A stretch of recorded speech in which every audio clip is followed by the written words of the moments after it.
వాడిని ఏం చేయమంటారు? బై ఎనీ ఛాన్స్ ఆ నలుగురు ఇప్పుడు ప్రాణాలతో ఇంకా బతుకున్నారా? 10 నిమిషాల్లో ఆ పిల్లని ఒక సరైన హాస్పిటల్కి తీసుకెళ్ళుంటే, 10 నిమిషాల్లో ఆ పిల్లకి సరైన ట్రీట్మెంట్ ఇచ్చుంటే ఆ పిల్ల చనిపోయేది కాదు సార్.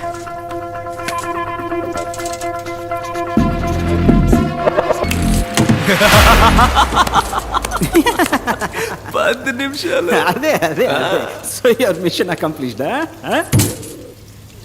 ఇప్పుడు నేనేదో నేను కష్టపడి పట్టుకున్నట్టుగా అందరూ చెప్పుకుంటున్నారు. నేను అనుకోవడం వల్ల నువ్వు ఇక్కడ లేవు, నువ్వు తలుచుకోవడం వల్లే నువ్వు ఇక్కడ ఉన్నావు. నువ్వే ఓ క్లూ అందించి మాకు దొరికి ఇదంతా దేనికి? ఈ కథంతా నాకు చెప్పడానికా? Wow, brilliant sir. Thank you. నా వల్ల చెడ్డవాళ్ళు చాలా మంది బాధపడ్డారు, కానీ మొదటిసారి నా వల్ల ఒక మంచివాడికి బాధ కలిగింది.